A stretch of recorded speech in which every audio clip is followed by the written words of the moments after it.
That was the Travis, and some flowers through my window. This is XFM 104.9 of a Saturday afternoon, just gone 6 minutes past 1. I'm Ricky Gervais, with me Steve Merchant. Hello Hi. there, hi. Good to talk to you. Carl Pilkington is over there. Alright. Hey! Keeps it real. Yeah. Respect, Carl. Oh. Rick, I just think, we want to lift off the show straight away. Yeah. Into the stratosphere. Yeah. And, the best way to do that, it seemed to me, was to resurrect a game we used to play when we first began the show in old XFM days. Do you remember the game? Do you remember the game Make Ricky Gervais Rub me hard. Rub You Hard? No. No, that was only in the pilot. We never actually did that on live. Okay, right. No, it was the game Make Ricky Gervais Laugh. Oh, I remember, and we used to get people, Carl, you probably didn't hear it, we used to get people to sort of send in pictures and, jokes and stuff. And if I could make Ricky laugh on air with those, he won a toffee. Things, then they won a gift of some kind. Yeah. Anyway, a lot of emails actually saying people love your laugh, Rick. So in a sense, we're giving the public what they want. They must be taking the mickey. But this is a picture I found in today's copy of The Sun, so if you're listening at home and you want to know what the picture looks like, rush out and buy a copy, only 40p. Yeah. And, are we sponsored by The Sun? We do White Van Man. Exactly. It amused me straight away, this, because bear in mind, right, it is one of the world's biggest rock stars. Okay. Just check out the face.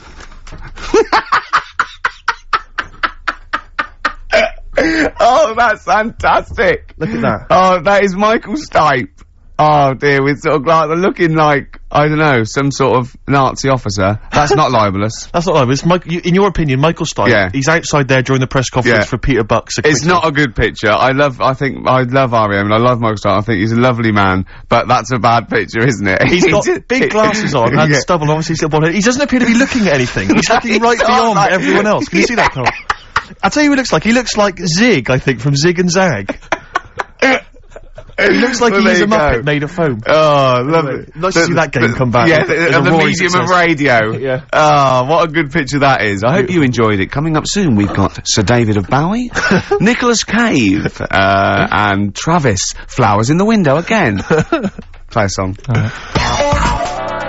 Aerodynamic on XFM 104.9. It's alright. It was alright there. Uneventful, wasn't it? Really? So I left a sequencer going. Yeah, popped out for a coffee. Yeah. I don't want to diss the funny little French lads. Sure. But, try harder. Are they French? Yeah, oh god, yeah. Sorry. Do you speak much French, Rick? I speak un peu. Yeah. I can ask, where is the Tourist Information Bureau? And, I can express my preference in music tastes, and I can order an Orangina, and that's all I can do. I know, bière, blonde, pression, I think. That means, draft, yeah, French. To Emily Music Folk? Oh. That's filthy. So that means, Carl? No, go on. Really dirty. Really dirty. To Emily Music Folk. Yeah, you dirty. you filthy little Frenchie. Alright. But, do you know much French, Carl? Have you got any fromage? That'd work. That'd cheese or fish? It's cheese. It's cheese. Would you not care which one you were given? You like both? I think that's a whole different kettle of poisson. Yeah. I just think when you're in a country, you should have a little go. Yeah, well, that's a very little go. Yeah. You mean like football hooligans have a little go? What do you mean? You know, try and have a go at their language. And well, what I do is I go in there and I point and talk a bit louder than usual in perfect English, and if they don't get it, I go mental. Exactly. Securing the fact that I've tried my best and they're having a laugh. And that is the prerogative of all Englishmen. Or just point. Point and shout? Yeah, point and shout. Don't forget, you know, because you can never be foreign if you're English, anywhere. Yeah. No, they're speaking funny. Just remember that. Yeah? Yeah. God save us!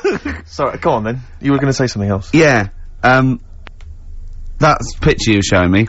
Yeah. I wish we could post one on the website of Carl. Remember we won an award ages ago. What was it called? The British Radio Authority Award. Yeah.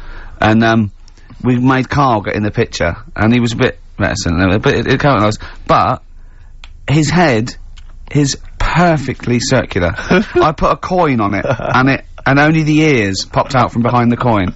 Isn't it perfectly round, isn't it? I mean, when you've been saying I've got a round head, I was a bit like, yeah, everyone has, stop having a go. Yeah. And then I saw this picture last week, I thought, God, he's right. Can we, can't we just pop it on the XOM website? I'd rather not. I'll go on, just get Steve, someone. have you seen that man in a jar without a brain? Sorry, is that something, is that a product you can buy? in like, Sainsbury's? Is it a dream you had yesterday? Man in You a wondered jar. if you could, can I, yes, hello, could you make my dream into reality, please? Oh, we can't actually, sir. In, plastic would be good. Sorry, what do you mean? In the future, you'll be able to download your dreams and then just, like, act them out again, probably, in the year 2000 or something. Soothsayer. No, there's some museum somewhere Yeah. that's got this little fella who was born without a brain, and he's in a jar, and it's just that he's got a really round head. Right. And when I saw this picture, I thought, God, it just reminded me of this little fella in Yeah. a jar. Oh, and what do you mean he's born without a brain? He was born without a brain. So it's a baby?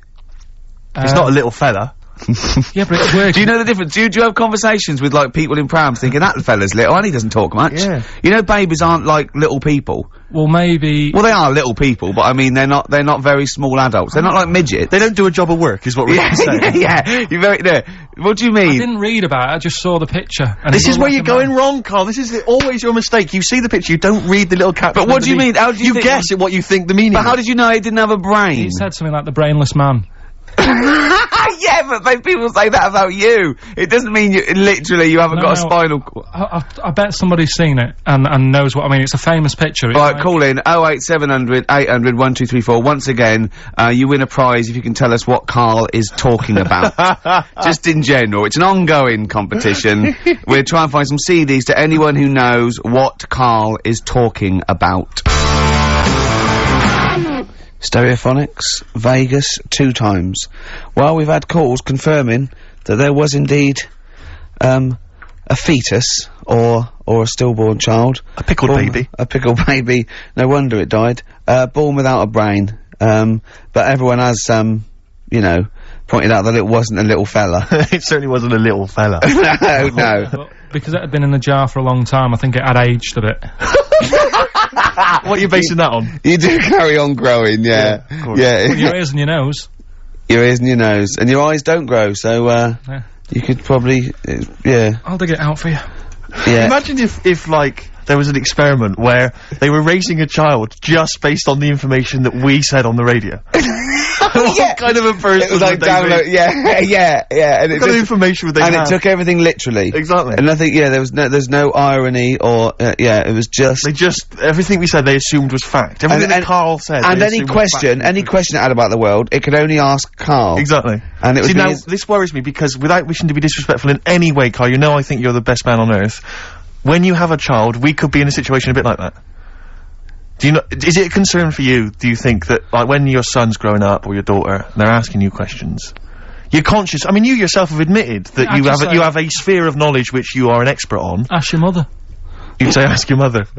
That's good. That's great, fair enough. That's good. And I'd play with it. I think I'd be a good dad. Yeah, I think you would. But I wouldn't be the one who's shouting at it.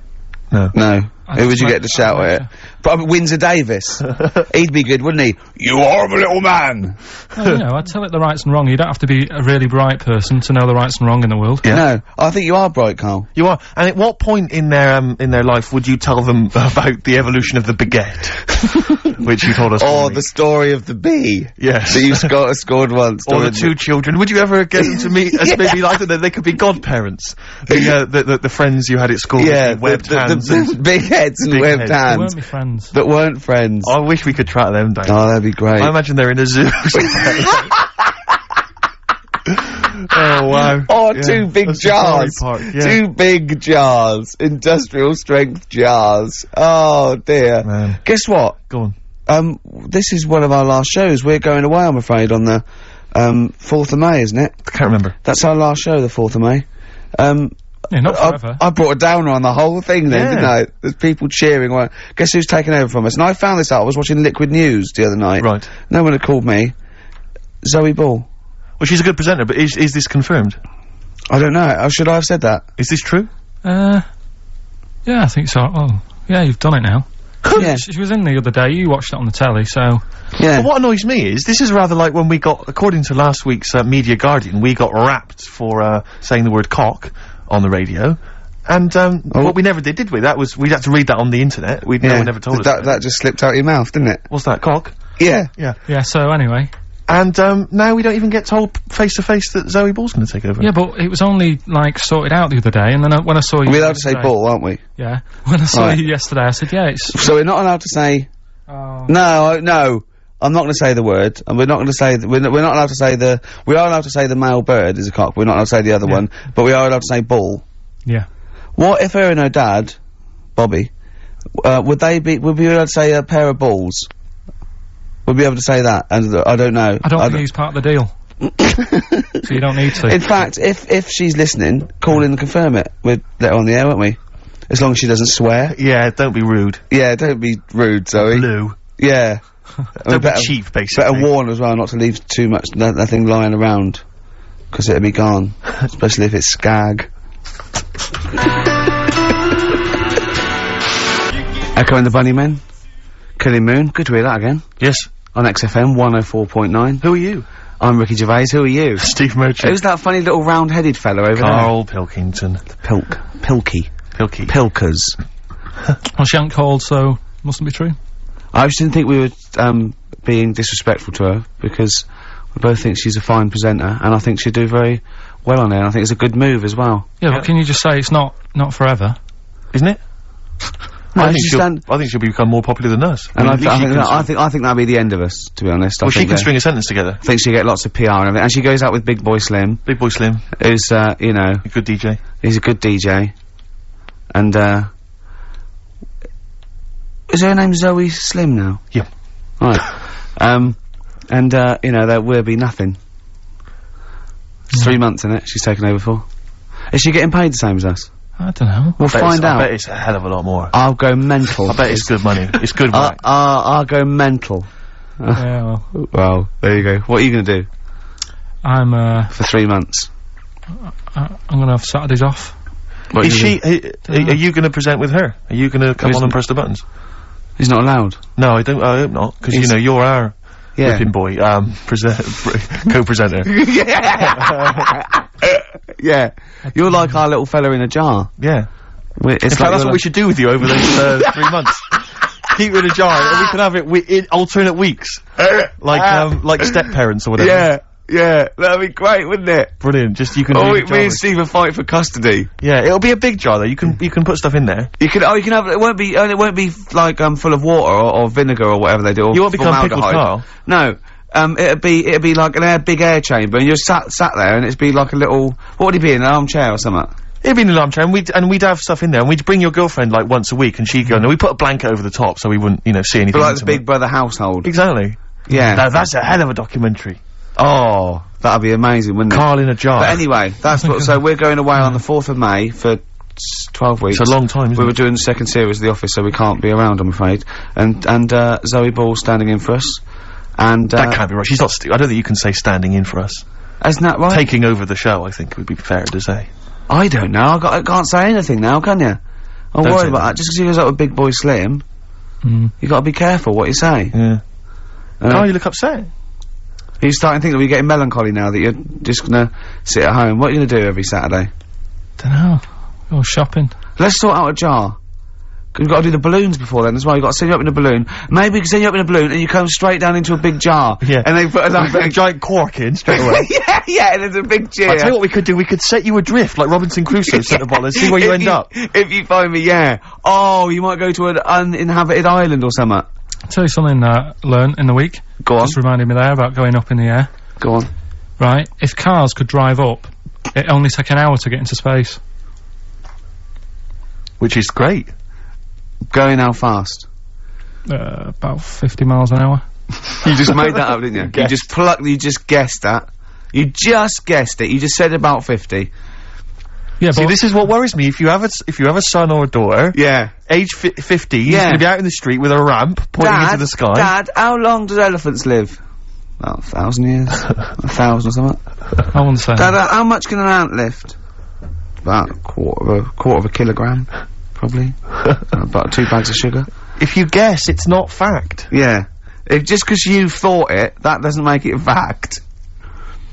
Does anyone know how long it'd take a car going 50 Let's miles not an hour? get people are phoning to in go about into anything space? now, Rick. Yeah. We yeah. asked them to phone in about the jar thing. Switchboard lit up. It's crazy. You ask him to phone in about, like, you know, something sensible, like Che Guevara, or, you know, the life of Winston Churchill. There's nothing. That is really a demographic sort of snapshot of our fans. Our audience. Ask them about a dead baby without a brain. Oh, yeah. And they're reaching for their phones. They don't mind what their bill is that month. We ask them for, you know, I don't know, great quotes or something from the great philosophers. Nothing. They're just ask them where to buy, meths cheap. Straight on the phone. Oh, do you know the quotes that Ricky gave me last week and I turned them down? Yeah. I got home, girlfriend had a go at me. They don't know you turned him down. What you know is that he said he didn't want to take the book at the end of the show, he said, I'm not taking it, it's too difficult. I'm gonna go and get a nice one, and go on, carry on. So I went home, and Suzanne said, where's the book? She was really looking forward to having a look at it. I said, I gave it him back, I wasn't up for that. And yet, last week I was ill and stuff, I wasn't in the mood for learning. So I'm not having it. She goes, this is where you went wrong at school. Oh. She said, this is exactly where you went wrong. She said, you know, you liked infants, you liked, you know, you're colouring in and you're painting stuff. She said, but as soon as it gets to the heavy stuff, you just, you know, you're like a horse with its blinkers on. Yeah. So you just shut yourself away. So I said, no, I could have done it if I wanted to. So anyway, we went and bought a quotations book, so I have got some quotes. Yeah, what's the quotation book you bought? So I was asking him to, read Keats and Wilde, Wordsworth, Shakespeare. What did you buy? It's quotes with, like, Eric and Ernie and that in it. No, but it's still quotes. They're still quotes, The Sesame Street book of quotes. Brilliant. They're still valid. No, it's a starting place. Oh. It's a starting point. Okay. Well, we'll have some quotes. We'll have some of that after We've got a yeah. lot more to get through before We've got a bit of New Order. Bit of New Order. Excellent. New Order, here to stay. On XFM 104.9. Someone, I love our listeners, I really do, right? Someone just called in and said, it's about he went, hello? Carl answers the phones. Bloke said, hello? He went, hello? He said, yeah, about putting Carl in a big jar, and Carl went, go on. And the bloke went, well then you could call him Carl Pickleton. And he went, thanks. I love the bothering, I like Carl Pickleton, that's lovely, that's so sweet. He spent 50p to tell you that, and you were worried. You just saw you going up in a balloon and landing in a jar again, didn't you? What have you gone through yet? You've had nothing but good feedback from this show now, and now you're just getting all worried, aren't you? Heat magazine say you're a genius. You've got your picture in that Extracts magazine with a little round head. You have Jaffa cakes. I gave him a £5 the other week to buy biscuits. He's having the time of his life. This is best day. This must be your best 2 hours of the week. I enjoy it, yeah. It's alright sometimes. Yeah? What's better regular than this for you? What's a better 2 hours a week? Sleep doesn't count. Actually, you're probably right, it might be this. Yeah? Yeah. Or, that 24 thing's good. Alright. Probably worth mentioning Suzanne. Yeah, your girlfriend. Yeah, well that goes without saying, doesn't it? Oh, he's done it, he's pulled it round. He's pulled it round, he's a charmer. If she could come in and sit in the corner, then yeah, it would be the best time ever. That's pretty sweet, actually. Oh. She's not even in London at the moment. Oh, so you want have then? to say that. Yeah. You have to say it, and you did anyway. Yeah. That's lovely. She might be listening. Yeah, it's Sky Digital, there's always that. There's always that danger. Yeah. Anyway, Steve, over to you. I just was wondering, because I've had an exciting week, relatively speaking, Rick, because instead of just spending it all with you, sat in a little room, as is our way, I've been doing some acting this week, as you know. I know. And I don't normally act, but basically, there's some people at the BBC who are making a comedy pilot, kind of comedy TV show, and, you know, and I auditioned for it, and the role was to play a sort of freaky-looking, sort of lanky geek, you know, and I don't want to say... How did you beat off? I don't want to sound arrogant, Rick, but they gave me the job on the spot. You know, so it was like, you know, obviously I'm, you know, because I'm not a bad actor, I'm not as good as Rick, but I'm, you know, What is it? I play a really tall guy, like a sort of That's the part though, isn't it? About, you've got a beard. I'm a character who's, 6'7" tall, and I'm trying to win the world's, tallest man. That's it, yeah. But, there's always a man that beats me every year, because he's slightly taller. But this year, I think, for some reason, because I've been training, I can beat him. That's the conceit. Sally Phillips, I don't know if you know Sally Phillips, she's a very good, comedy writer and actress, and she's written it. So it was good fun, and so we went down there, and it was good and everything. It was, you know, a little trailer and everything. It was like the proper deal. It was really good. And, the problem was yesterday, I had to dance. One of the sequences had me dancing. Now, as you know, I think I'm a pretty groovy dancer. I'm a bit of a mover. Yeah. And I have to tell you this, Rick. Do you have anyone's eye out with your elbow? I have come to some serious realizations about my dancing. Really? I was moving around like a Shire horse dancing. Really? It was terrible. I was just like quick, and they had this choreographer trying to show me some moves, and it was just... He was just like crying by the end of it. It was they were yeah. It was so bad, but the worst thing about it is, Today, my whole body is ravaged with pain and agony. I'm utterly devastated by the agony of it. Trying to get down the stairs this morning, I swear to God, I looked like Thor Hurd. Trying to hobble that, it was mad. I was like I'd had several hip replacements. I was like, I had to go down at an angle, going down the stairs. It was ludicrous, and I was really worried. Suddenly I'm thinking, because I thought I was pretty fit and pretty groovy and everything. And I had been discussing with, this mate of mine, my housemate, that we should maybe start doing some exercise, because I'm putting on a little bit of weight, right? He's quite a thin, tall guy. He has a belly. I don't know how to summarise it. Have you ever seen the film Junior with Arnold Schwarzenegger? Yeah. It looks like that. Really? It's slightly grotesque. So the two of us, so we decided that we were going to do some exercise together, right? This is what we're going to do. Each morning we were going to get up, we were going to exercise together. That won't happen. Right, well, no, but wait, Rick. You see, you're wrong, because a couple of days ago I said to him, listen, what we should do is get one of those, like, health videos, you know, those kind of training videos, what they called, like, I don't know, they might have an aerobics thing, or a sort of hour-long workout. And I said to him, get one of the ones that's hosted by, like, Pauline Quirk. Elle Macpherson or Cindy Crawford, you know, someone like that, someone sexy, right? So, I swear to God, we went down this morning, we put it on, right? Just want you to picture this scene, right? It's me and my mate in our shorts, right? 9 o'clock in the morning, working out. You didn't actually do it. To Helen from Big Brother's video, right? It was the cheapest one, Steve, he told me. Thanks very much, mate. We saw that advertised as well. Working out, right? And the two of us in our shorts, she's there, like, you know, she's the closest there is to a living Homer Simpson, right, shouting out and stuff. I just wanted to be reassured, Rick. There's nothing gay about that, is there? There's nothing a touch kind of fruity about that image. No, I mean, the ones you do avoid would be sort of Liza Minnelli workout. Cher. Graham Norton, obviously. Yeah. Dale Winton. Gay Byrne. Right, sure. He's not gay. No. But, I mean, the name's a little bit gay, isn't it? Yeah. So I think Helen from Big Brother, you're probably safe. Who else? I don't know what else to tell you, really. But I mean, because I know you've got a personal trainer, I'm obviously not in that kind of state, there's kind of states at the moment, I don't have that kind of cash. No. But, you know, I'm obviously quite excited. What have I got to look forward to? Do I go through a pain barrier? My trainer, Pink Eric, we call him. Yeah. No, I sort of box a little bit. But what I'm saying is, do you go through a pain barrier?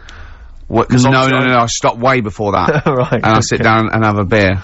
Right. There's no point in going through the pain, because it'd just put you off. Sure. So, if you know, start feeling any sort of pain, or any, breathlessness, or any aches, sit down immediately. Now, is it right that he's worked out a special routine for you where you don't have to get up? Yeah, well, he actually said, I remember the first, I got my food diary, and he was looking at it, and I could see he sort of feared it. He feared taking on this challenge. And this is a true quote. At one point, he said, right, okay, cut cheese down to 5 times a week then. I must have haggled from 4. Cheese down to 5 times a week. And it's sort of like, I'm my own worst enemy. Because if I cut out cheese and beer, I would just lose weight. Like, it would drop off me in a month. So what I'm doing, I'm fighting it all the time. I haven't changed my sort of eating and drinking habits, but I now work out 3 times a week. And it's an uphill struggle, Steve. Yeah, of course. It's just, so you're just keeping it an even keel. I know, well, yeah. So I can live longer to eat more cheese and beer. Do you exercise, Carl? Do you do any exercise whatsoever? I used to go to a gym in town, but it wasn't the sort of, the hard work of doing the, you know, the stuff. It was just like, it was like 60 quid a month. Yeah. I thought, well, crazy, isn't it? That's not good. So I just got out of my way to sort of walk everywhere. Do you know what I mean? Instead of jumping on a bus, like a nice day like today, walking to work. Or, you know, run up the stairs. You're skinny though. You run up the stairs? What? You're really skinny though. No, but I do eat a lot of, like, crappy food, so I reckon, I mean, what did they say? When you get to 30, it all just, you go mental, don't you? Yeah, they say that, play record. That's the philosophers, isn't it? When you get to 30, you go mental. No, Descartes. Yeah, I think so, yeah. Play record. Better Bowie? Oh, yeah, I brought this in. You'll love this, Steve. Oh, you know this, I think, I'm sure. This is, a great Bowie track off Aladdin Sane, one of my favourite albums. And this is Lady Grinning Soul. It's beautiful. Badly Drawn Boy, Silent Sigh on XFM 104.9. I'm Ricky Gervais. You can do your own. Oh, right, okay, my name's Steve Merchant. Yeah, Carl. I'm Carl. Yeah, exactly. You've not lost interest, have you, Rick? No, of course I haven't. Okay. Go on. It's silly to, I've said it once, I was a bit bored with just saying your names. Okay. I don't mind saying mine, because I'm sort of interested in that. Yeah, sure. But the other ones are sort of more of a chore. Do you know what I mean? There's nothing in it for me. Yes, there's no actual I'd rather not mention either of you. Okay. So, if you want to do it, from now on. Yeah. Okay? Yeah. Okay. Well, listen, obviously still got plenty to come. We've obviously got some great music, Rick, and that's obvious. Well, I've got, a bit of Nick Cave and the Bad Seeds. Actually, an album you introduced me to, and I'm gonna play, Into My Arms. Looking forward and to you it. know how beautiful that song is. That's true enough. Yeah. But, I was talking about this little bit of acting I was doing yesterday, and, not wishing to be disrespectful to anyone that was involved, but there was, obviously some extras or supporting artists, as I believe they're known, and, you know, all good, lovely people, really putting the effort in, doing good work and everything, but there's this one guy I stood next to, and, you know, he's quite a tall guy, not quite as tall as me, but tall guy, you know, quite a good looking bloke or whatever, and, I just sat there, and he obviously gets quite boring, because there's a lot of just hanging around and people waiting and stuff, fixing lights. I just stood next to him, and he just went, oh, he was looking for something to say to me, obviously, and he went, looking forward to the new Guns N' Roses album? And I went, I didn't realise there was one on the way, actually. He went, yeah, obviously they, Slash won't be in it, because obviously Slash is no longer with them, but, bloody hell, Sweet Child of Mine, one of my favourites, just started singing some of the songs. I went, okay, great. Without irony, I assume. Absolutely without irony. He was just wanting to get onto a discussion of Guns N' Roses, but I'll tell you this, he did not look like a rocker in any way. He looked like a bloke who would work in sort of an accountancy, agency, or Barclays, behind the counter, something like that. Very well scrubbed, well groomed. So there's nothing wrong with Barclays or the people who work therein. That's true enough. Okay. So he goes, yeah, I mean, I got into them with Appetite for Destruction, the classic first album, but I even, you know, I enjoyed the Spaghetti Incident as well. I mean, I like all of them. Yeah. And I'm like, right, okay. And he goes, I said to him, you ever seen them live or anything? He went, I have not seen them live, no, but I was lucky enough to be at Donington, Monsters of Rock, and, Slash's Snake Pit was playing, which was Slash's solo effort. Yeah. And he went, I've never been to, those live gigs before, and, I was down in the mosh pit. Oh, man, I was down there, and I'll tell you this, have you been in the mosh pit? I went, I'm not, oh, it's crazy down there. It's wild. A guy threw a punch at me, I punched him, knocked him straight out, he knocked me out, so this fight went off. Oh, it was amazing, I went, you're gonna go back? He went, no, I won't, because once you've done something like that, you can never repeat the experience, you know, I mean, everyone there was dressed in black. I think I was the only guy wearing a white t-shirt. I was like, okay, I could just imagine him tucked in as well. That's why I attacked him. Exactly. It's like ants. Yeah. They Slash himself, so get the door. Yeah, there's a termite in the nest. Exactly. And they just turned on him. But anyway, so I'm going, okay, so do you go to gigs often? He went, no, I don't think I'm ever gonna go to another rock gig. And I said to him, why? And he went, I don't think any gig I go to will be able to top the experience of seeing UB40 live. And do you know what I mean? And I almost did what you did. That's why I've never seen him live, because I don't want to end my life. But I almost laughed. No point I thought it was a joke.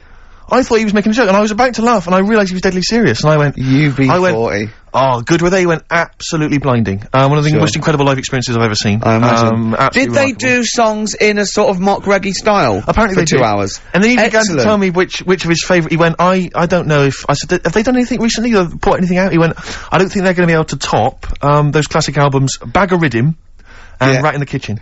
I remember once when I went to sign on, okay, and I don't know what year it was, must have been like 1979 or something, and, I left school, and, tell me if I'm wrong if it wasn't out then, but this bloke was at the back with sort of like a ghetto blaster, and he was playing 1 in 10. Right. Obviously making a point, he was in the dole office. Yeah. Everyone ignored him, and when it finished playing, he turned it down. And he took a number and queued. The days when they were a protest. When was that? What year was that? What year did someone can pinpoint that for me. Phone in 08700 800 1234. I know it just come out. But what was amazing is when he said that about UB40 being the best live experience you've ever seen, it was one of those moments where you thought, I never thought I'd hear someone say that. Yeah. Do you know what I mean? I don't know why I can't understand what kind of person you are. I suddenly realised at that moment there was such a chasm between us. Is there anyone out there whose favourite band is UB40? Red Wine, maybe. UB40, yeah. Oh, they're a great bunch of blokes though. You see them, they crack me up when I see them interviewed. They're really funny. But, once you've heard one, that's pretty much it, isn't it? Absolutely. I imagine. I mean, I don't know. Maybe I'm a Philistine. Maybe there's some hidden depths to them that we don't understand. Maybe some great tracks that you could point out if you're a big fan. Well, I'm never gonna go and see him because... why? No. Why sort of like top your experiences? Exactly. You know, because you're never going to better it. When I know I'm definitely dying, I'm gonna go. You'll summon them to play for you. Yeah. Get me Labour of Love live. Do Right in the Kitchen now. This is a little bit of a treat that I thought I would charm you with, Rick. From The Cure's Greatest Hits. This was this double CD that they brought out recently, including 18 acoustic versions of their greatest hits. Yeah. And this is the acoustic version. What have you gone for? I've gone for, glad you've asked, Just Like Heaven. Wise choice. XFM 104.9. Lovely, that one. Brilliant, isn't it? The acoustic version of Just Like Heaven from The Cure's double CD I'm loving it, loving it. collection. Now, again, I broke the rules in the week. I met up with Carl. I had lunch with him. And, we were chatting, and having a cup of tea. And it got onto one of Carl's favourite programmes, was the Tales of the Unexpected. Ah, of course. And all I can think is that he's probably the only person in Britain where they were unexpected. I mean, to him, when that twist came in, and you go, gee, I can't... Yeah. Oh, God. Can't believe So it was the tree that did it. I mean, he was probably the only... And we were telling all these stories of horror, and he liked horror stories. And I told him this story. And I don't know if this had come across on the radio, but I told him this story. It was a short. It was a horror short. This was a film you saw, was it? Yeah, yeah. And, what it was, it started off just there'd been a car crash. You see, it's a horrendous wreck. And you saw it from the point of view of the person in the car. And he was calling for his mate, and he was going, Dave... And he sort of looked over and saw a body without a head that had been thrown at. He goes, oh no, Dave. And then into the field of view came Dave, his mate, and looked at him with a look of horror, and then it sort of went black, and you realised that he was just a head, and it had been his body. Oh, wow. Right? Yeah. And I said, then it came up at the end, at the, executions in the French Revolution, people experience consciousness for, and he went, oh, no, he said, it wouldn't be for that long. And then he went, if it was a chicken, it would work. Imagine remaking that film, but it's two chickens in horrendous car crash. Their own fault for driving. It would work. No, he wasn't having that. Yeah. No, it was too long. I think he said, how long was this film? Went, 5 minutes. He went, no. It would work if it was a chicken. I like the way that Carlin, something like, when you relate an incident like that, he's appalled and offended and annoyed by the people that made it, even though he's never seen it. Oh, he's annoyed, yeah. Like, I want to see it. I think it's a good idea. Yeah. But they should have thought it through a bit more. Yeah. Do you have a favourite, Tales of the Unexpected, one that you remember particularly that shook you up? Yeah, we were talking about the one on, where, there's some woman in prison. Have you seen that one? No, I can't remember them all. Right. This woman's in prison. Yeah. And, she gets a bit friendly with the guy who takes the dead bodies out. Right. And, he said, I can get you out of here. He said, what you got to do, right? You've got to, I don't know, at midnight. When you hear the bell toll, that means there's been a dead body. Yeah, there's been a dead body. So what you got to do is go into, like, the, place where all the dead bodies are. Get in the first coffin on the right. And then I'll come along and carry you out and you can run away and escape. Yeah. Right?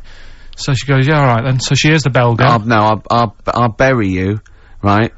And then I'll come back later and dig you up. Right. Yeah, but that's the point. It doesn't matter. It does matter. Trust me, Carl, it really matters. Okay. Listen, I don't know if I'm going to ruin this for people at home. Yeah. Can I just skip to the end? I would imagine that she gets buried and he doesn't come back, and she has to get buried alive. Better than that. Okay. Yeah, she does it. She gets into the coffin. Yeah, shh. Go on. Right. So she gets in the coffin. And, she's lying there for ages. She's buried. She can feel a bit of movement going on, so she's obviously, being carried somewhere, so she's thinking, this is it, I'm getting out. And, she's lying there for ages and thinking, why isn't someone coming and lifting the lid off this? Do you know what I mean? Letting me get out. So she's really bored. She gets a lighter out, right? Lights it to have a look at who she's lying on. It's only the fella who said he'd help escape. Oh. How bad is that? That is... How bad is that? So it is quite important that she's buried alive then, isn't it? In retrospect, you realise that the jeopardy is that she's buried alive and can't get out. Yeah. It makes it so much worse, doesn't it, than just like lying in the morgue and going, actually, I'm getting out of here. Yeah. This isn't gonna work. Look at Carl's face. Having told that, he's so pleased. His face is lit up. He's beaming like a child. Have you seen any? Is that your favourite horror thing ever? That's a good one. And, let's see if anyone knows what the finger is. When that bloke was under the ground, wiggling his finger. We were talking about one with, some fella who's stuck in the ground or something. This is a motif I noticed in your particular favourite ones. Yeah. Right? People stuck in the ground. Go on. Right, so It's a fella, is it? Yeah, a fella stuck. Now, I seem to remember it just being his foot, to be honest, being stuck in a hole. And no, he was under the ground and he got a little thing out of the pavement and he put his finger up and wiggled it to try and attract attention. Then you see a woman come along and her stiletto heel just knocks his finger off. You see, I'm wondering whether it's the same one as I saw. Yeah, it could be two like that, couldn't there? They were running out of ideas by the last series. It's a big theme in Hollywood. Or, what was that one you told me about with the porn? That was a good one. Oh, this was fantastic, right? Right. There was this, Sorry, can I just check now? We're just remembering classic episodes of the Tales of no, Unexpected this is important. Well, I saw one, right? I saw one, on Tales of Unexpected, right? And it was, these two gents, what they used to do, they look down the obituaries, and they'd blackmail, the wife or the son of a dead eminent person, like might be a priest or a doctor, something like that, and they'd go and they'd say, he bought some, erotic, stuff from us, before he died, and he owes, 100 guineas and all this sort of stuff, and they'd pay up because it'd be so embarrassing, they just didn't want them, so just pay him, right? And this one bloke said, who are these people? I'll meet with them. And he goes round there, and he goes round, and, they go, your father, he goes, my father could not have bought any erotic material from you. They did it, he goes, he couldn't have, he's blind.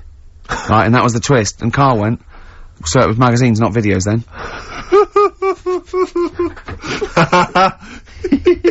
Yeah. Now think about it, Steve. Is that so stupid? Well, presumably it was set in olden times because people, professional pornographers don't tend to call it, you know, erotic material. Yeah. They tend to call it, you know, juicy jugs or whatever. But more than that, I don't understand how a video is going to be any use to a blind person either. I know that you can hear the sound, Carl. Look at him nodding like he's caught me out. Yeah, what sound will you hear? Do do do do do do do do. Your meter needs looking at? Yes. Cut. What's then? What's that? Then it's just noises, isn't Occasional it? groans. Yeah. Right. You could listen through the wall at your neighbours. He does. I mean, that's why I save a lot of money. But I thought you were going to point out, Carl, that they could have had a Braille porno. Now, have you thought of that? Look, feel the lumps on that. Exactly. Think about it, Carl. Think about it. You're excited now. Yeah. Your girlfriend's away, Carl. Yeah, the cheese grate has only entered the cupboard. No, she's a good-looking lady. Oh. Next, we've got White Van Carl. Oh, excellent. Star Sailor, poor, misguided fool. Well, it's time. Well, go on. That time, isn't it? Yeah. Play the jingle. Yeah. White Van Man, Carl. Brilliant. Recorded at great expense, that jingle. Yeah. Yeah, this is where we just hijack an idea from The Sun, which is White Van Man, where The Sun asks, in this instance, a cabbie by the look of it. Oh no, a fruit and veg shop owner. Ours is slightly different because the Sun sort of like pick on a perfectly normal member of the public. Exactly. So that's where we've got the the upper hand. Yeah. And they ask him about the you know, the hot potatoes. This week, Carl, my first question to you, well, your thoughts please on the criticism of the BBC over their coverage of the Queen Mum's death. What do you make of this? You're aware of all the criticism that Peter Sissons asked some probing questions? No, I thought it wore a burgundy tie. I thought that's it, yeah, he just had it didn't show respect, he just had a burgundy tie on.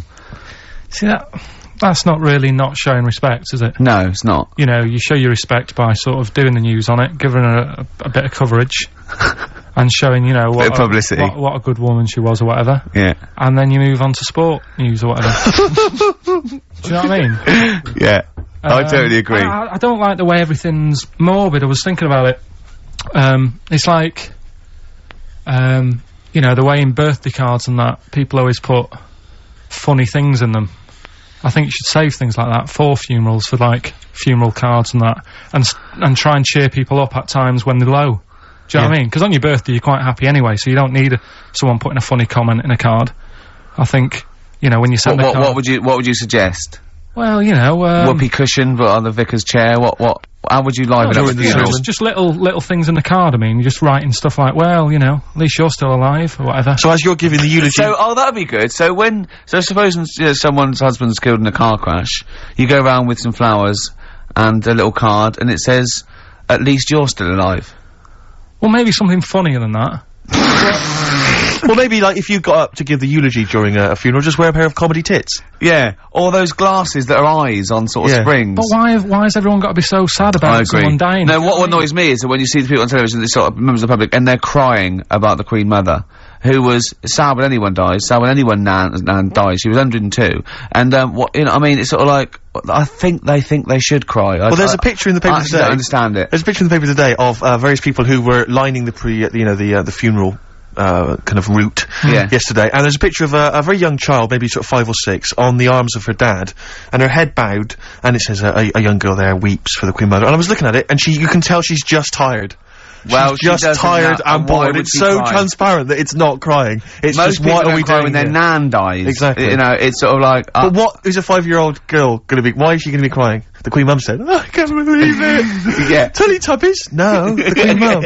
Oh, not the Tweenies. No, it's on in a minute. Yeah. It's just like. Oh dear. I mean, I know. I'm sure. You know, I don't know much about her. I don't know if she was a great woman, and obviously, you know, it's always sad when someone dies. But it's like, it's interesting that there was a lot of tourists in that long line of people that are now queuing from hours upon hours to see her dying in state, because it's clearly just people who want to be a part of history. Must be gutting if you're over from Sweden and you find out that. You know, the Queen Mum's died. Oh, you must be devastated. You probably don't want to carry on with your visit. Exactly. Really. Okay, listen, Carl, I think we've covered that. what do you make of the, what do you make of the first genetically modified baby? Oh. Are you worried about this? Do you know what did they do? What?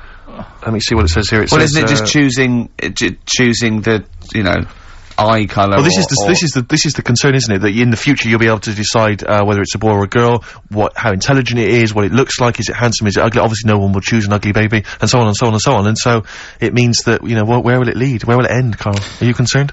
I've thought about this a lot. What will us three look like in the future if they're being, you know, genetically modified beautiful people? What will we be like? How will we be considered in society? True, yeah. But we've talked about this before, haven't we? About the cloning thing. Yeah. That's a bit weird. Yeah. But I don't think it matters, because at the end of the day, right, you might look like some other kid, but it's the way you're brought up that will change your features and the way you are, you know, your personality. If you lie, you get a long nose, don't you? Well, no, but listen, right, because I remember when we, you know, I was growing up on this estate. This is gonna be good. Go on. No, it's not. It's just an example of how this doesn't work. Go on. So we don't need to worry, sort of thing. Sure. Right? Okay. So I'm growing up on this estate, and there was this woman about 4 houses down, right, who's a bit rough. Alright? Didn't fancy her. Oh, God, no. Right, but she had a Why? baby. Well, tell me about her first. I'm interested in this woman. Why was she? It was a very... Was it like being a man in a dress? I mean, I didn't grow up in a posh house or anything, and I'm not saying that if you live in a bit of a rough house, you're a bad person. What did she look like? But anyone can Tattoos? clean up. Looked like Tony Green with a fag on. They didn't clean up much, right? Oh.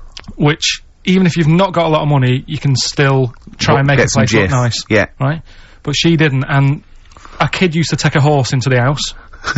Sorry. Whoa, Yeah. Whoa, Neddy. What do you mean a kid used to take a horse into the house? Where did they get a horse?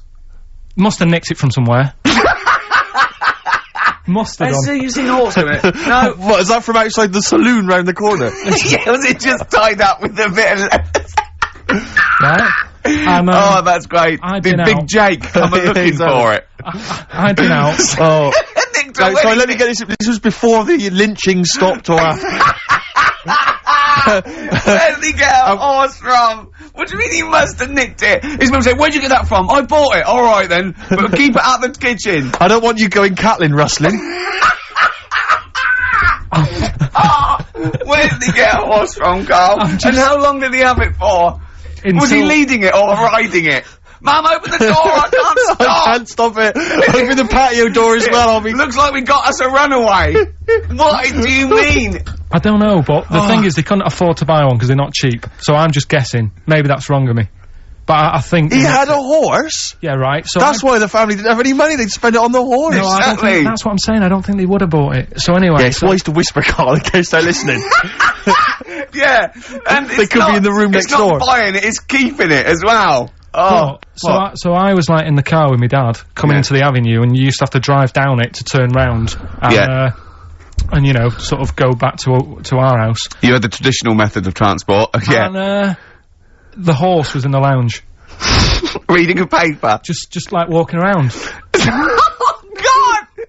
What? And when I was doing, I tried to earn myself some money once by flogging little flowers in plastic cups. What? This is genius. It just keeps coming. What do you mean you're trying to flog little flowers? What do you mean? Wait. Let's play a record. Let's play a record and come back to this. This story's going to just unravel and unravel. It's going to go on for hours. Let's play a track, deeper and deeper. It's like an onion, isn't it? We've created a whole world here where there's a man living with a horse. Just walking around the lounge. I come from the West Country. I've never heard anything like that. I just think of a big sort of like orange carpet and it's got a rediffusion telly and this horse going, I'm fed up in here. Exactly. This is really... I am not taking the rubbish out again. Yeah. Right, play a record. Let's have Velvet Underground. We got that lined up. Oh, yeah, the God. classic from the first album. I'm Waiting for the Man. Let's come back to the horse in a second. Little flowers in pots. What do you mean? Classic first album, Velvet Underground and Nico, which apparently peaked at a disappointing 171 in the US charts. Think of that. And that's obviously Lou Reed, the Velvet Underground, and Waiting for the Man. Yeah, great track. So we were talking. We were doing White Van Man, and we got onto. We got on to genetically modified babies, but and somehow then Carl started telling a story about someone with a horse, and then he got onto. He was trying to make money selling flowers. Just do the flowers. Well, hang on. I just want to recap slightly. So there was a family, and who had the horse in the family? It was... Because you lived on an estate in Manchester. So the mother was a right pig, apparently. Well, I don't know whether that's you relevant. don't need to go that far. But what I'm trying to do is, like, make a picture for you so you understand. What And did what she a look picture like? it Who is. did she look like? Bit of a... and no disrespect to her. Bit like Pauline Quirk. Quirky, yeah. Right? Okay, I knew you were going to say that. Yeah. I knew it was going to be Pauline. Did she have any tats? Did she have any I've tattoos? never got that close to her. Okay, alright. So who had the horse? Was this her son or her No, husband? her daughter. Her daughter had stolen a horse, Yeah, from, I don't know where, there was I think there was some stables down the road or something. and they kept the horse in the house with They them. kept it in the house. Did but they didn't get have caught? it for long. No. So, and you said you were in the house one day and you saw the horse No, in there. what happened was, I was, they did this thing at school about raising money for charity, right? For some local charity. And they said you can do anything to raise money, and they came out with all these ideas, and I thought, that's good. What was the charity? Well, I don't know, I thought, forget the charity. Yeah, that's I'm just the a good charity money-making idea. So- You're a charity. So, so I asked me mum for some, 'cause she used to have a lot of flowers around the house. Sure. I said, can I just take some snippings off them? And, I'll go and buy some plastic cups. And, got some soil out of the garden, planted the bits of plants in them, Yeah. got a tray, Yeah. had about 25 plants on it, selling them for 25 pence each. Excellent. Did you sell any? Yeah, so loads. So did you just cut, you didn't just cut them and stick them in the Yeah, soil? they want to survive. Oh. But I think people sort of thought, well, good on him for trying. But anyway, so I went round to theirs, because I thought their house could do with a bit of colour and stuff. Yeah. 'Cause it's a bit rough. So, as I went The up, horse went, thank God for that breakfast. They've been feeding me kitty cat.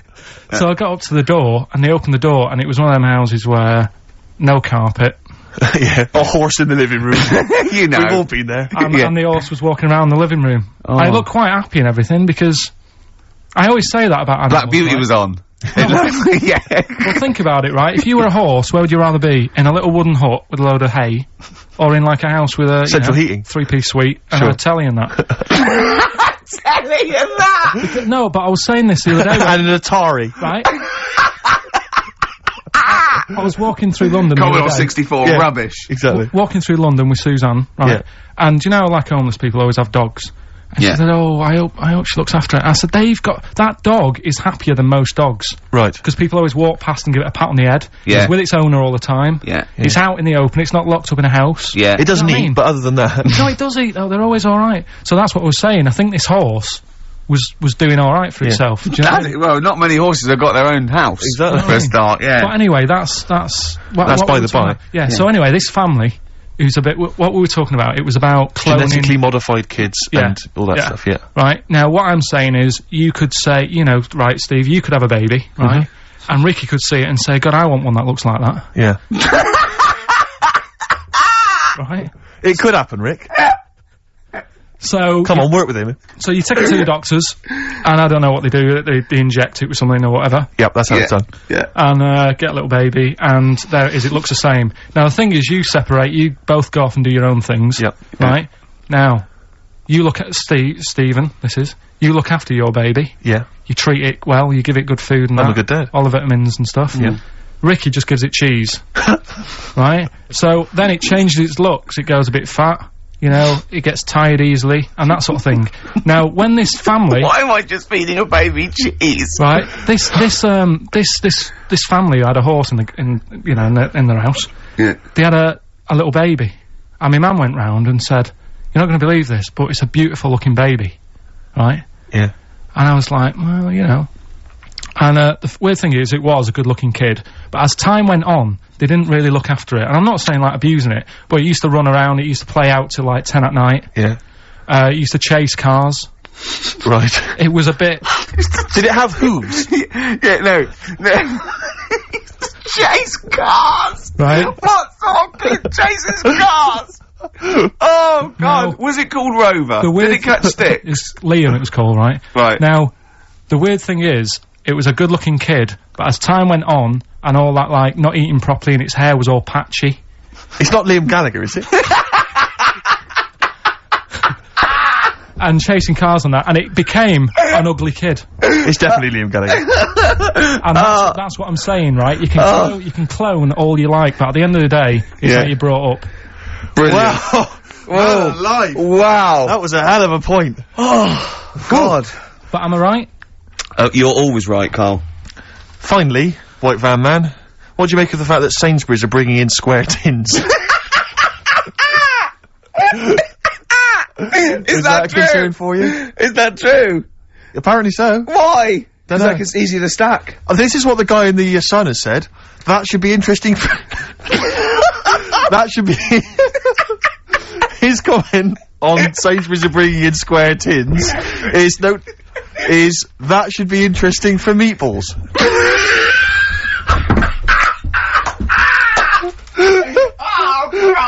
Ricky's just collapsed on the floor. Let's just play a song, Carl. I don't think even you can top that. Black Rebel Motorcycle Club. Whatever happened to my rock and roll? Well, near the end of the show, just time for the re-education of Carl revisited. Still got Nick Cave to come, haven't we? Absolutely. Now, Carl, you read a quote book. What did you learn from it? Tell us some pearls of wisdom. Just keep it down to one or two, your favourite things and why you like them. Right, well, you said just pick a couple. Yeah. Right? So I wrote a couple down last night. And what I did, so they weren't boring, right? I've sort of... Don't think you can ever be boring, No, but go on. but what I've done, I've took, like, different ones. So I've took a good one that I think, that's a good quote, that was worth putting in a book. I put one that isn't really a quote, so I don't understand it. Oh, yeah. One that isn't clever. and a funny one. So a bit of variation all out of one book. Oh, how long did this take you? What did you do? Did you sort of like sit? About half an hour last night. And did you sit sort of like quietly at a desk or something? No, just in the lounge with the telly turned down. Oh, right. Just to give a bit of light to the room. Just had it on but turned down. Have you figured out lights yet? So, so the first one, never heard of him. This guy called Dean Axon. Right. And this is a good one. He said, the memo is written not to inform the reader, but to protect the writer. That's good, yeah. Stuff, that's very good. That's it, that's... It relates a lot to, office life and so on. Yeah, modern world and that. Right, so then, thought, so I wrote that down because I liked it, and that's what he said to do. Second one, isn't really a quote, it's more of a poem. Okay. So how does that work? Well, that's okay. Just read it. Right, well, it's about suicide. Okay. Right? Razors pain you, rivers are damp, acids stain you, drugs cause cramp. Guns aren't lawful, nooses give, gas smells awful, so you might as well live. Lovely. That's from Dorothy Parker. I'll tell you what. It is, yeah. I hate it. I hate that. Why? It's nothing to me, that. I think and that... it's just a sort of weak, shallow piece of mock comedy. This is why I did it in that order, because that's what I thought. It's like a zany vicar would write from living in Frome when he's about 55 and get it published in I hate it. Alright, so you're saying you're not a fan of Dorothy Parker's work, right? Now the next one, Oscar Wilde. Yeah. Right, he's known, isn't he? Yes. Look what he comes up with. All art is quite useless. Well, that's... What's up with that? Well, it isn't added art. No, I know, but it's... Go on, next. But how has art helped you? How has it been useful to you? It was a bit of a... It's one of the only things I like doing at school. Right. Do you know what I mean? When I made that little clay man, fixing a car. Yeah. You made a clay man fixing a car, I'd forgotten about that. How can he... I think that's stupid. And especially that it's gone in a book. Sure. Do you know what I mean? Okay. It's easy to diss things. Yeah, it's harder to do things out, you're right. I don't think art is useless, by the way. But then you don't have to agree or disagree with some of these things. Some of them are, sometimes it's just their thoughts put eloquently or poetically, isn't it? And it's just, just to provoke a reaction as much as anything. Yeah. Well. And the good one, Ozzy Osbourne. I mean, sorry, but let's go back there. The irony is that is art. That he was an artist, wasn't he? So. But okay, so you don't like Oscar Wilde, but you prefer Ozzy Osbourne. Yeah, go on. Ozzy Osbourne, cracking one this. Funny and educational. I bit a head off a bat the other night. It was like eating a crunchy wrapped in a chamois leather. Genius. You're right, Carl. Yeah. So, there's... What do you like about that? The way he's described what it is like. I think, yeah, if someone... I mean, you can imagine what it's like. Because I like crunchies. Yeah. And, it's like and a chamois leather's really chewy, so you can imagine that's like the skin. So you like And his descriptive writing? The crunchy bit is like the bones and that. Yeah. It's perfect. But you know, Carl, it's interesting because you've analysed Aussie there, and in a way, that is the first step on maybe doing a new English GCSE. Yeah, you know, being able to said, study you said language what you and liked understand it. and You said because it describes what you've never eaten about yourself. Yeah, but my teacher, Mrs. Kane, if I would have come into school with, you know, a quote by Ozzy Osbourne, she wouldn't have been happy. Really? Do you know what I mean? And that's the difference between She'd go, right, Carl, get your horse and go home. Well, listen though, we were talking about other quotes. Yeah. Neil Armstrong. Yeah. Do you know his one? Yeah. what one giant leap for mankind. Do you know it wasn't meant to be that? You know, it says, it's one small step for man, one giant leap for mankind, right? Yep. It was meant to be, this is one small step for a man, Right. i.e. Yes. me, the individual, on a microcosmic level, one giant leap for mankind. And he mucked it up, because if you say, this is one small step for man, one giant leap for mankind, man there means mankind. I know, it's embarrassing. So you shouldn't give people, he's not a trained actor. That's true. He's more of an astronaut, to be Has he honest. won any awards, Rick? No, there are no awards. Is he BAFTA nominated? Don't think so. But listen, right, he said another quote as he got back into the rocket. Have you heard about it? Go on. Well, we're running out of time, and I'm just wondering whether it's worth saving as a bit of a teaser for next week. What did Neil Armstrong say as he got back into the rocket? Yeah. Is it going to Shots be away. something like, that was boring, wasn't it? The mic's not still on, is it? Yeah. They're not still listening. Well, that's what I was saying to you. He could have said that, and it would have That's still gone not down. cheese. It would have still gone down as an amazing quote, wouldn't it? Well, listen, I think you Buzz should save Aldrin it, went, Carl. you tosser, I was meant to go No, first. I'll tell you what we'll do, Carl. We'll squeeze it in before the end of the show, because Ricky, you got to play your song for the lovers. Oh, we should this- play this. I don't think we'll fit it in. We might have to save it. Don't worry, we'll see what we can do. Well, Let's next play, week, by the way, you've got happiness quotations, a collection of thoughtful words and beautiful paintings. I'll just give you an example of one. Happiness is a perfume you can pour on others you cannot pour on others without getting a few drops on yourself. It's lovely that, isn't it? Brilliant. You can't be happy with that. I'll play This it. is Nick quick. Cave and the Bad Seed, from the Boatman's Call. It's a beautiful song. Any song that starts off, I don't believe in an interventionist God is alright by me, and this is Into My Arms. Nick Cave and the Bad Seeds, Into My Arms. Well, that's it, we've run out of time. We have indeed. So no time for, Carl's quote, that'll have to come next week. Yeah, we'll about save that for next Neil time. Armstrong. Well, I hope you, enjoyed it. Goodbye. Alright, Rick, come on, I'm sounding a bit chirpier. It's not that depressing. Well, yeah. Sports next. You know how excited you are? Go on. You love the sport, don't you?